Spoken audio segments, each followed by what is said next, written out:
Civic Type-R, of course, is a legend, not only among Honda enthusiasts or JDM, but also just front-wheel drive cars, performance cars.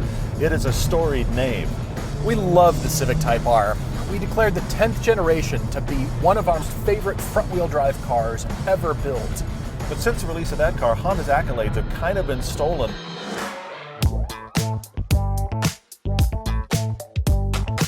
Here's Hyundai. They're stealing Honda's thunder because of the N division. The Hyundai Elantra N has been the darling of auto journalists as we've talked about great front-wheel drives. It has gotten so much praise, and we're finally driving it to see if it's as good as everybody talks about. Born in Nanyang and refined on the Nürburgring, and is unfamiliar to many people, unlike Type-R, which is clearly a Honda designation. Well, Honda's back.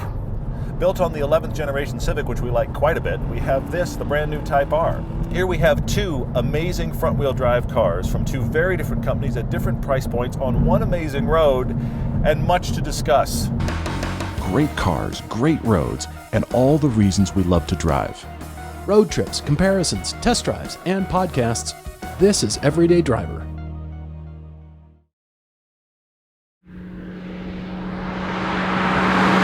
Here it is, the Civic Type-R, the 11th generation.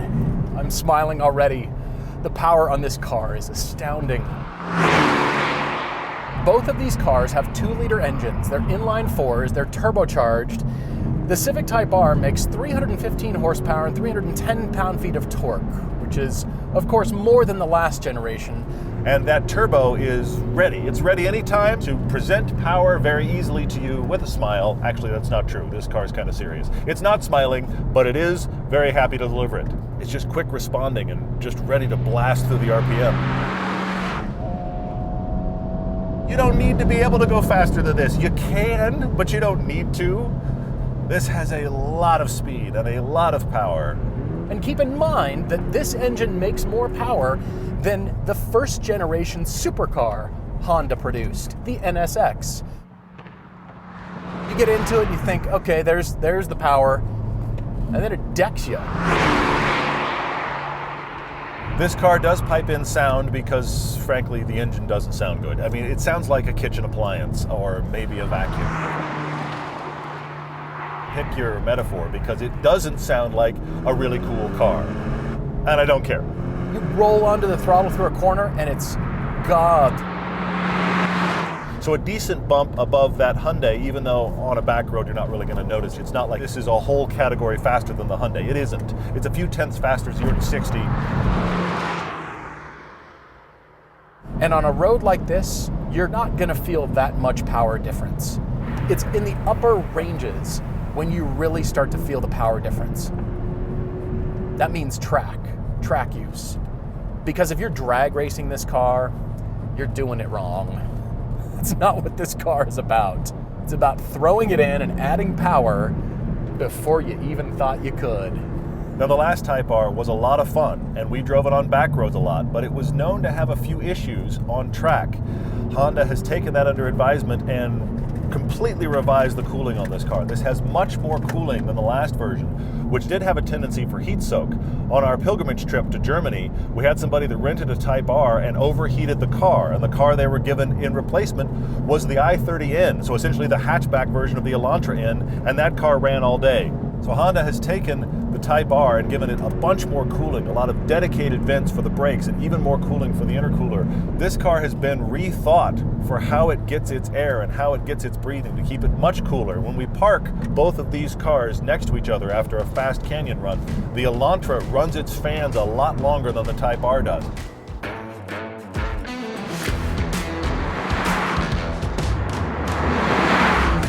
Is Hyundai with a 276 horsepower turbo 4, just the same displacement as the Civic Type-R, 286 pound-feet of torque, and it is fast.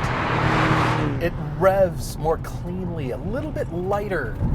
That same engine and drivetrain has been in all of these performance Hyundai N products. That's been in the Veloster N, it's been in the Kona N, it's here in the Elantra N. Are you noticing a pattern? This is the price of the cars below it. The GTI, the Honda Civic Si, etc. But it's the performance that's closer to the upper level cars, like that Civic Type-R. This car is available with the 6-speed manual, just like the Civic Type-R, but they also offer an 8-speed DCT. Now, we have the manual, so it's manual versus manual. This 6-speed is not as good as the one in the Civic. That's probably not a surprise. The clutch in this Elantra N is feather light. Now, you're either going to like that or hate it, but it is a stark contrast to the really precise, metallic-feeling clutch delivery in the Type-R. It's clear they drove everybody else's shifter and engineered their own flavor. The Civic Type-R, you feel each synchro and then the gear, which is really great. That's why we love manual transmissions. This is just a click, but it has information there.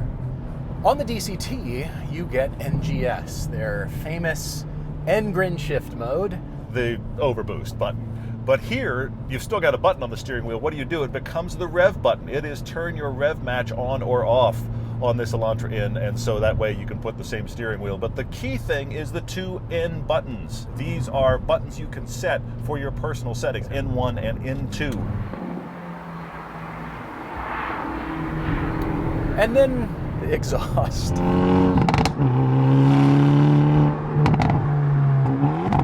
Just reminds you, you're in a performance car. Isn't that what we want out of our cars? Entertain me at all times. That's why I bought you. Is this not quick? Are we not entertained? That's actually genuinely a bigger number than I expected when I looked down. Okay, yeah, that's quick. That's good. This car feels very light on its feet. In fact, it feels lighter on its feet than the Honda does in a kind of less substantial way. It doesn't always feel more engaging because it feels lighter on its feet. It feels like it's just kind of agile and young and intrigued by what you'd like to do next. The Honda feels more serious than this. It is a few tenths slower 0 to 60, but you're probably not picking your car for its 0 to 60, or you certainly shouldn't be. Almost 3,200 pounds for both of these cars. There are a handful of pounds between these cars.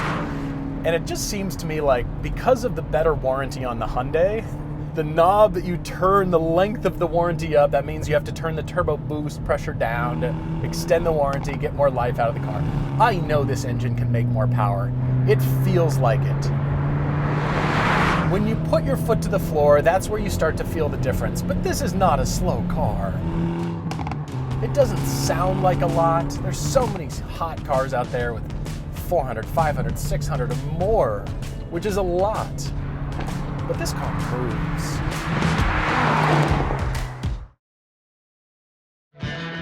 Everyday Driver is brought to you by PowerStop. Brake upgrades made easy. The goodness of this car leads me to the dynamics. But Hyundai has really taken it to a new level. I'm reminded about a gentleman named Albert Bierman who came from BMW's M division after 30 years and went to N, because that's what this feels like. I got in this car and thought, where have I felt this before? Why is this feeling familiar? It's because it feels like a BMW. Some of the best BMWs that we've driven. This Elantra N is quite a bit stiffer than the standard Elantra. It has dual compression bushings. They've done a lot of things to make this N feel very different. It has an electric limited slip diff up front versus the Type-R, which has a standard mechanical. I am amazed at how much this car hides front-wheel drive tendencies. You can make it understeer. You can murder the outside wheel if you're not careful. But it has a surprisingly neutral rotation. Hyundai's whole approach to this car was to give it a non-front wheel drive feel. The entire stability control is set up for rear rotation to make the rear want to come around in a natural fashion. And the weight here is right on top of the Civic. You wouldn't believe how similar the stats on these cars are. The wheelbase is almost identical and the weight is within about 20 pounds of each other. These are competitors at a $10,000 price difference. You're gonna have to keep reminding yourself that this is a front-wheel drive car. I mean, you can feel the weight of the front wheels, but for what it can do, how fast it is, just how quick and nimble this car is, this is a front-wheel drive car, that's right. Now, because it's front-wheel drive, because of the weight over the nose, you don't have as much information. And in here, compared to the Civic Type-R, I feel like this is more artificial. I feel like I'm getting less information, but the precision is very high, which is BMW's flavor.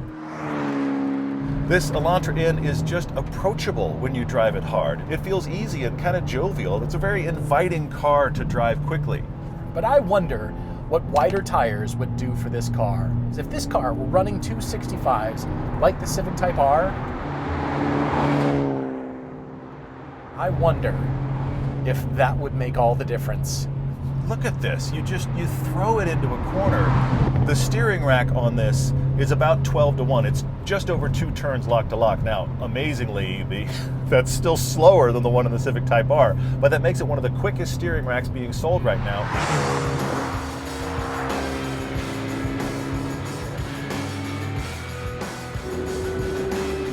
It's like the 90s all over again at Honda. You remember the NSX when it came out, which is still beloved, and of course the S2000, which is more than 20 years old and remains a benchmark car for any enthusiast. And both of those cars had electric assist for their steering racks. Compared to the Elantra N, this has a more natural steering feel, to the point where it almost feels hydraulic again. This is 11.6 to 1. This is a variable steering ratio, and it is so crisp and tight. There's barely 2 turns lock to lock. That makes this one of the most aggressive steering racks being sold right now with super wide tires. This Type-R has a mechanical limited slip differential, and it just works. Now, if it's still a front-wheel drive car, if you give it all of the power coming out of a corner, you're going to fight the wheel a little bit as it sorts itself out.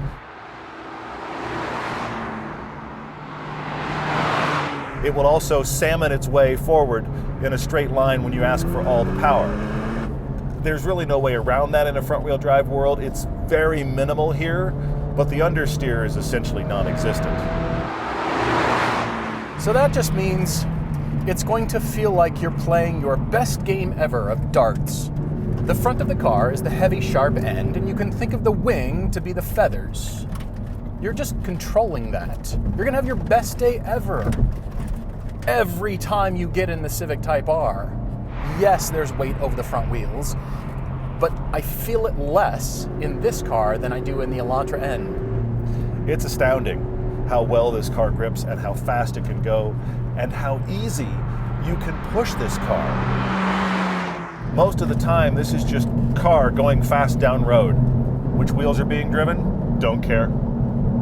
In both of these cars, this is among the fastest speeds we've ever driven this road. Just nail the throttle sooner than you would expect in any other car.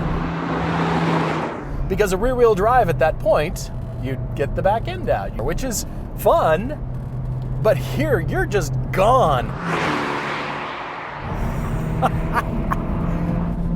This car is so easy to drive quickly, and you so rarely get into a situation where you even feel like you're overworking the front half of the car. You could run this car with your friends on any back road, and they can have any kind of cars they want, and you will keep up or maybe lead. This proves once again that Honda doesn't need all-wheel drive or rear-wheel drive to make an incredibly fun, capable car. They have knocked it out of the park here. And at this point, with this kind of power, you're gonna mow your corners down. You're gonna throw yourself in, and it is like throwing a dart. Add power, throw it harder, and the car just sticks. The big sensation in the Type-R is that it just feels really wide. Now that has to do with a few things. First off, they have changed a lot of things from the Civic Si, which we really like, to this Type-R. All of the body panels except the doors and the roof are new on the Type-R because they've had to wrap it in these massive fenders to get around the enormous tires. The tires on this car, 265s, all the way around. Now that is nearly an inch wider than the tires on the prior Civic Type-R, and that same nearly an inch, 20 millimeters wider than it was on the Elantra N. On a car this size with this need, 245s are wide, 265s is shocking. 265 square stance, and by the way, the front track is a ½ an inch wider in the front than the rear. The mechanical grip as a result is incredibly impressive. The number of times, well, that's not fair because the number is 0. There have been no times that I have felt like I am murdering the tires to the edge of themselves. Both of these cars have adaptive suspension. That's the part that we loved on the 10th generation. Same thing here, the adaptive suspension is so great. But in sport mode, it brings the car to life. Then there's one more mode above that, and it's a separate button. It's the R+ mode up here. The R mode is ridiculous. That should be what it means. R mode should be ridiculous. And that makes the car so stiff that you're gonna hate yourself if you try it on a street. This is a last hurrah for how stiff can we make a car. It's almost unusable how stiff this car is. Save that for the track. It is designed for the track. It is very stiff in this car. You can't get all of the traction control off that is only available in the R mode. So if you're one of the people that wants to put it on a track with no traction control aids, you're going to be forced to be in the R mode. Maybe that's a little bit of a bummer. But in this generation, Honda has done something we've asked for, and that is there's an individual mode. That is the best of both worlds. You can get the stuff you want from the R mode and the stuff you'd rather have from the comfort mode. You can mix sport and comfort together. I've got the comfort steering setting, I have the comfort setting on the suspension, but I've kind of R'd everything else. A note about the brakes, and that is Honda's reputation for weak brakes. But Honda has solved everything with the Brembos in the front, because you get into it a little bit and then there's a lot more left. It sort of coils up the pavement under the car. It's really quite entertaining.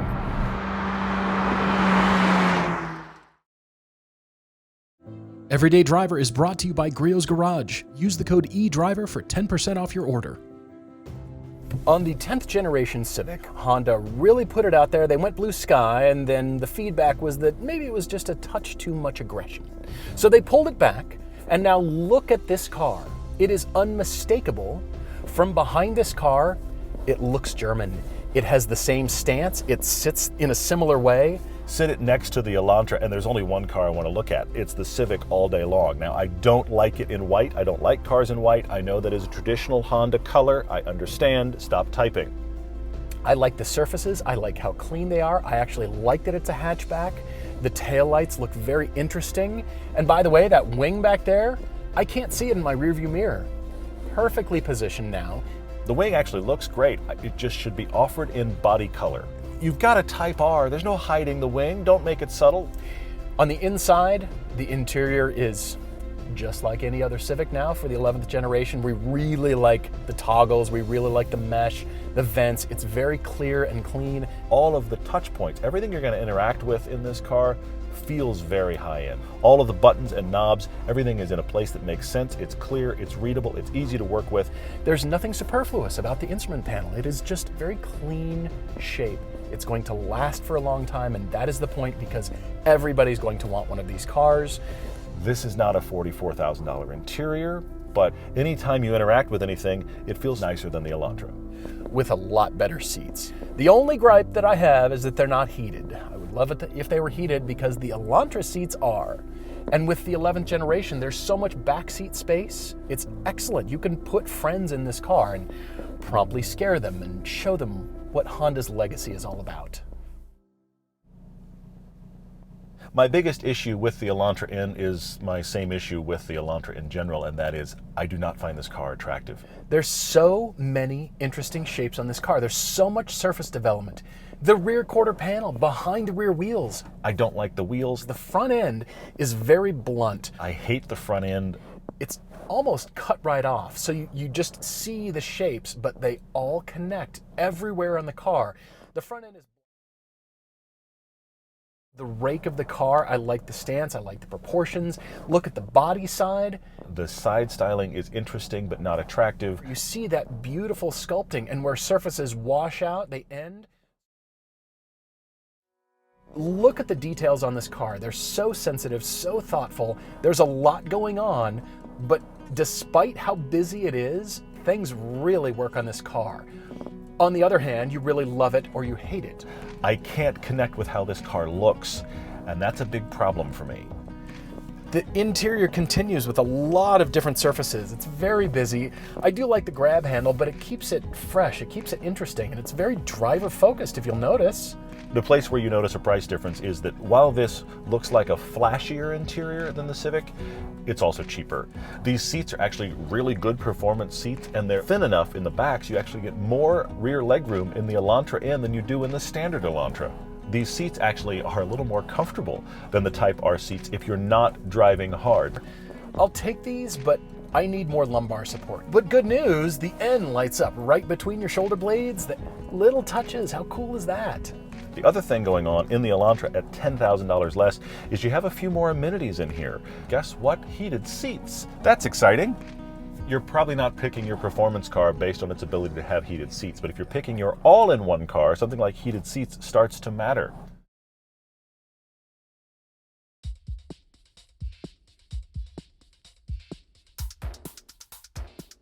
Let's review, shall we?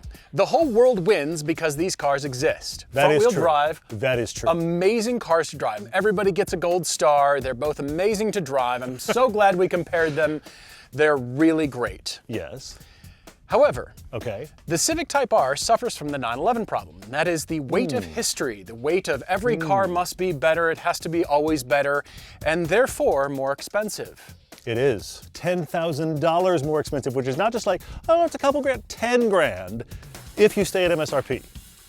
On the other hand, there's a reason for that history, because they know what they're doing. And as good as the Hyundai Elantra N is, and as much as I want to drive it, I'm choosing the Honda Civic Type-R because it's the car I want to be in.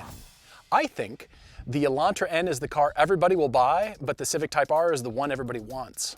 That's interesting. So we're concluding, I don't know what we're concluding after that, but I will say this about the Elantra. I mean, it feels like the car that you buy because you need to do all the life stuff, but you still want to have fun, and the Elantra does that better than the Civic does. Yes. However, we set out here to talk about best front-wheel drive car. And then I have to go Honda. Because the You're going Honda. Type-R is better to drive than the Elantra. But it's like the world's greatest second place. It's like still so great, does it matter? If we stay in the premise, which is best front-wheel drive car, the Honda has to win for me. But I know the people that buy this are looking for a single car. And if you're buying a single car, you buy the Elantra, not the Civic, because it's cheaper and it gives you more. We agree fully. I can't believe that. This is the car I should be picking because it's so compelling to drive. The price is right. For what you're getting, don't shop anything else. But the Civic Type-R exists, and I think it's a better to drive car, but ever so slightly. Just, I agree. It's Just- like a tiny little just bit. a little bit. Yep. That's where we're at. And the best part about it is it doesn't get boring. It's not like a predictable movie where you know the end and you know what's coming, and sure enough, you called it. It's consistently interesting to drive, and now with this just a little bit more power, I'm good. We're good. Are we good? This is a nice place to be. There's just not a lot of luxury amenities, and you spend a lot of money, but you got an incredible car to drive. So what's the balance of performance to usability? Where do you need it to lean more? I think the Elantra is the slightly better all-around car than this, but this drives better. This drives with, this is way up there. I would take this over many, many other things on a back road.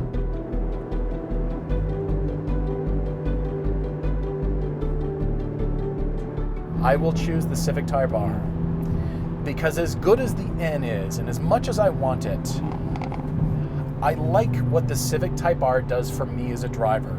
They've got enough power now, and the limits are so high that it keeps me searching, where I feel like I can arrive at the edge sooner in the Elantra N. It's fun to hang out on the edge in this car. Oh, it's fun. But for me, I want the car that's just, come on, follow me. It's out here.